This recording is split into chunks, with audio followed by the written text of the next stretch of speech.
source by the media, Sports Illustrated. Anonymous NBA scouts preview The Atlantic.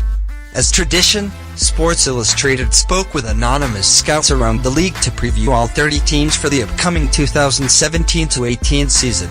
And as the tradition, they were brutally honest when sizing up opposing teams. We begin this NBA preview week with an examination of the 5 teams in the Atlantic Division. The Celtics are hoping to gel, the Nets and 76ers are looking to the future, the Knicks are trying to build, and the Raptors are continuing their run. Here's an anonymous scout's breakdown of all 5 teams. The Boston Celtics. How will this team mesh? Just to see how the team yells and reacts is going to be interesting, because they traded the majority of their identity: Avery Bradley, Isaiah Thomas, Jay Crowder. Some of the personalities they've added aren't known for their leadership qualities. They're expecting Marcus Smart and Jaylen Brown to replace what they lost. That's gonna be tough.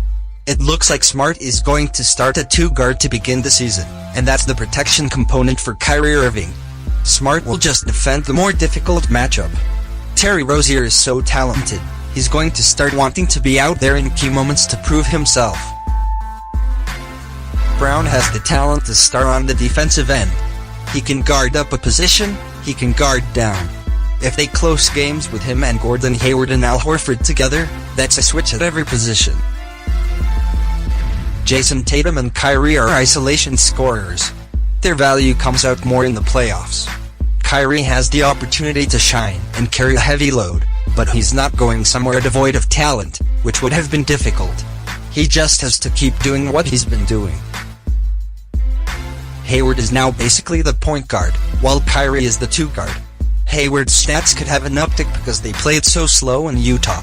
He's an underrated guy because of all he can do. He can play the 4, handle the ball, shoot, score, and he's one of the better passers at his position.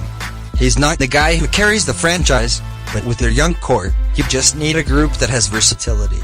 And that's what they have. The Brooklyn Nets, they've established a culture. They've established a culture and an identity. They play hard, they shoot threes and play fast. They led the league in pace, and it's an aesthetically pleasing style. They just have to add pieces. D'Angelo Russell can make pull-up threes off the dribble, and that's a valuable skill. He's also an accomplished pick-and-roll player. The mistake was thinking he's a point guard. Jeremy Lin has been good for them. There could be an opportunity to flip him to a team that needs another shot creator for the playoffs. I'm curious to see how they allocate playing to all their wings. Do they play some out of position to try to create some mismatches? That could happen. How much of Allen Crabbe's success was based on the position he was in Portland? Will he get as many open shots?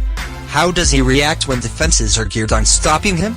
But take his money out of the picture, and he's turned himself into a pretty good role player. Playing the 4 is Rondae Hollis-Jefferson's only chance because of his shooting, but I wouldn't underestimate him. He can rebound and push and create a shot for someone in transition, and that's how they want to play. Timofey Mozgov was the price to get Russell, but at least he's serviceable. He's a great guy, great teammate, and he can protect the basket when necessary. I thought Demar Carroll was a good risk too, another culture guy. He can shoot, play the 3 or 4. Acquiring him from the Raptors in a salary dump was a no-risk thing, and they got Toronto's first-round pick out of it. The Philadelphia 76ers, who gets the ball down the stretch? There are a lot of things to work out, like who's going to have the ball down the stretch, Ben Simmons or Markelle Fultz? Is Joel Embiid always going to be healthy enough? Embiid can be the best player in the league, definitely the best defensive player. He's so dominant, he can switch on a guard. He's unstoppable, man, he's a two-way player.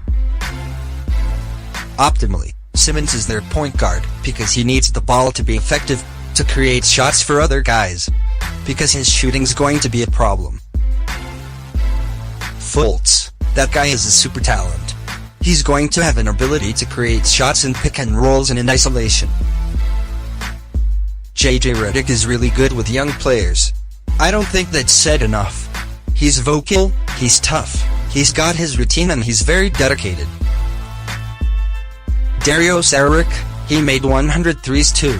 He comes off the bench and can play a bunch of different roles. He's so tough. You're hopeful for Jagiellonia Okafor because he was picked so high. No.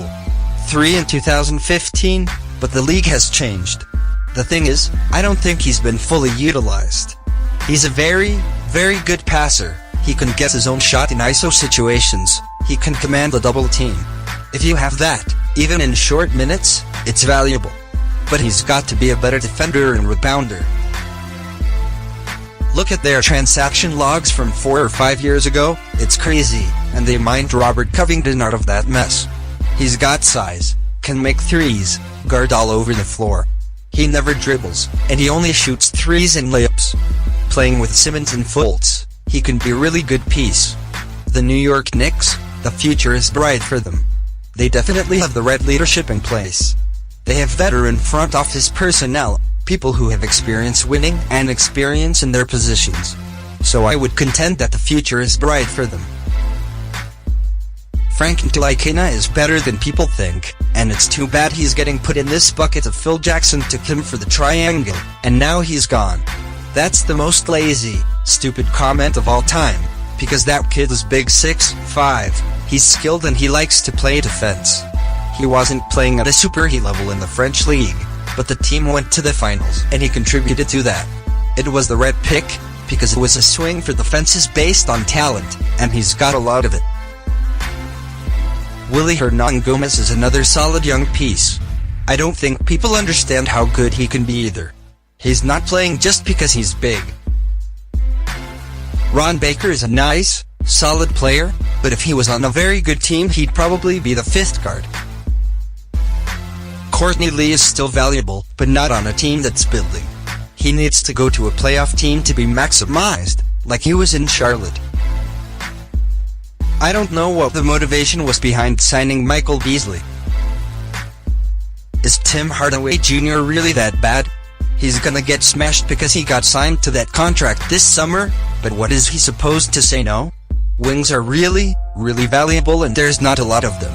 The guy made 149 threes last year. He's durable, he's tough and he plays defense. It's not an untradeable contract. The Toronto Raptors, they've had a good run.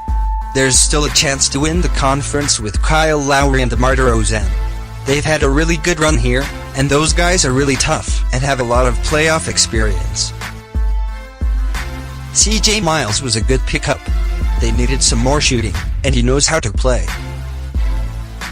With Serge Ibaka and Jonas Valanciunas, at least they have 2 guys who can really protect the basket. Not everyone has that. They're not going to have the advantage in every matchup, but the other team won't have that either. They've got shooting and shot blocking and Ibaka, and Valanciunas can score, and he's just so big. I think OG Anunoby was a good pick where they got him 23rd overall.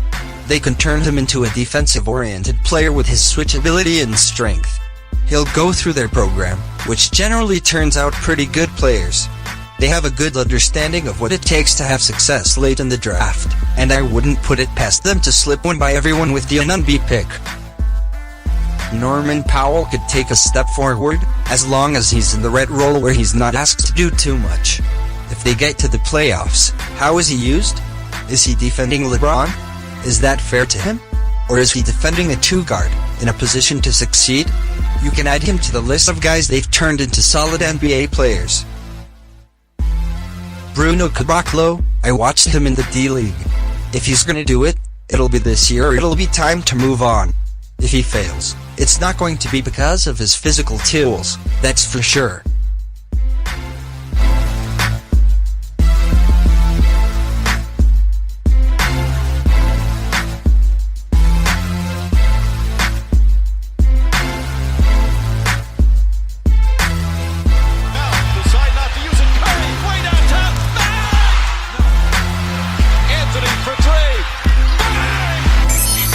In your face, all over the place.